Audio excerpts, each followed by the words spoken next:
Hey, it's Deborah, and today is day 106, and I'm making a video for you today from the Denver Botanical Gardens. You can see it's so beautiful here. Look around. And I'm here for a concert with Mary Chapin Carpenter. I'm super looking forward to it. And we're having a picnic, so I just wanted to make a quick little video because it is day 107. Right? It's Wednesday, it's day 107. So today we're talking about number 2. So for the last 4 days leading up to 108, which is the last video, I'm talking about the number 4, the number 3, the number 2, and then tomorrow will be number 1. So today I want to talk about number 2, which is all about duality. And duality is an interesting concept because we can think of it as either or, like hot or cold, or wet or dry, or male or female, and yet these are very fluid concepts, right? If you ever watch a sunrise, you know it doesn't go from dark to light just like that, right? It's something that happens gradually over the spectrum, and yet so many of us get caught in this duality trap, which we sometimes call either or thinking or black and white thinking, and it can really set us up for a lot of frustration. And at the same time, it can be an incredible kick in the butt for you to go and do what you want to do. And I notice this a lot as an entrepreneur because there are times a lot in my business where I feel like, what should I do? And I get into this place of, I don't know what to do, and other people do. Because I'm looking around me, I'm looking outside of myself at other people who are farther along on the path, whatever farther along means. And and then I catch myself thinking that is so silly because I'm on my path, whatever my path is for me. And right now I am completely done working, which is awesome. So you guys are going to see this video posted later. It's not live because I don't have internet connection here in the garden. And I'm actually walking around by myself enjoying this beauty because it's time for me to unplug. So I know I'm using technology right now to make this video quickly, but my point is that there are times when we get outside of ourselves, like if you're an entrepreneur trying to figure out, well, do I do ClickFunnels, or do I do Facebook marketing, or do this, that, or the other thing? I honestly have no idea because I don't do any of that. I build my business just according to the laws and rhythms of nature. And when I look outside myself at what other people are doing and all these gajillion Facebook ads and funnels and clicks and opt-ins and blah, blah, blah, which I don't even understand, it makes me feel anxious. It makes me feel like I should understand it and I'm doing it wrong, and maybe at some point I will understand it.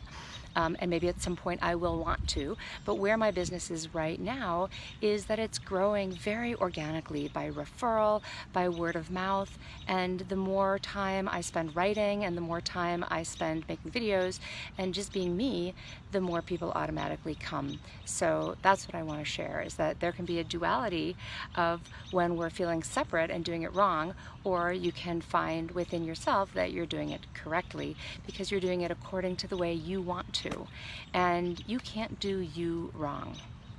So that's what I want to share about duality. I also want to say a little bit about the male-female dynamic, which a lot of people have been emailing me about.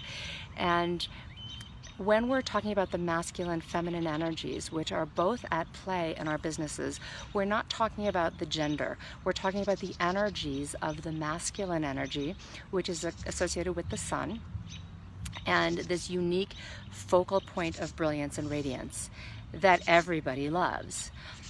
And that's a masculine energy. It's not good or bad, it just is. And we're all here thanks to the energy of the sun, which allows us to live here and grow food and be warm, and all this beauty is also here thanks to the sun. Then the feminine energy that we're also familiar with is the energy of the night sky. And it's the energy of being in community, of recognizing that we're part of something much bigger than us. And both of those things are constantly dancing with each other in our businesses and in our relationships. And a lot of people have asked me specifically, well, how do you deal with it in a romantic relationship? And my answer is the same. You be you. Stop asking your boyfriend or your girlfriend or your husband or your wife to do what you're doing. Stop asking them to be the way that you want them to be. You focus on you being you, and you just let them be them and watch what happens. And I remember I got this advice from my dear beloved yoga teacher Gurmukh, and I asked her this question 12 years ago when I first met my husband. He wasn't my husband then, he was my boyfriend. And I then and now am very, very devoted to my meditation practice and to my yoga practice. And I actually had a relationship end because at the time the man I was with didn't like that I meditated so much, and he said, "What's wrong with you?" And I didn't know what to say. So I asked Gurmukh at the very beginning of this relationship with my now husband, "What should I do?" And she said, "You just be you. You just be the beacon. You just do you." And so that's what I've been doing. And now, 12 years later, my husband's meditating every day. He's listening to mantra every day. He's chanting mantra every day. And I haven't done anything, to say, I think you should or shouldn't. I'm just being me. And he's watching what's happening when I be me. And he's like, wow, I think I want some of that, right? And that's kind of how it works, right? You just be you, and you let others be magnetized to you.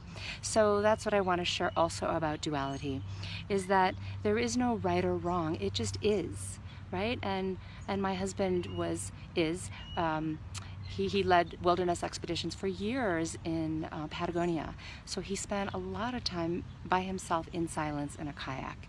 And that was his way of meditating. And that's awesome, right? I don't have a history of spending 13 years in a kayak, and he does. And I have a history of sitting down in one place, and it doesn't make it better or worse or good or bad. It just is, right? We're all finding our own ways to connect to spirit and to something bigger. So that's what I want to share. I hope you have a beautiful evening, and I'm gonna go listen to some music now. Have a great night.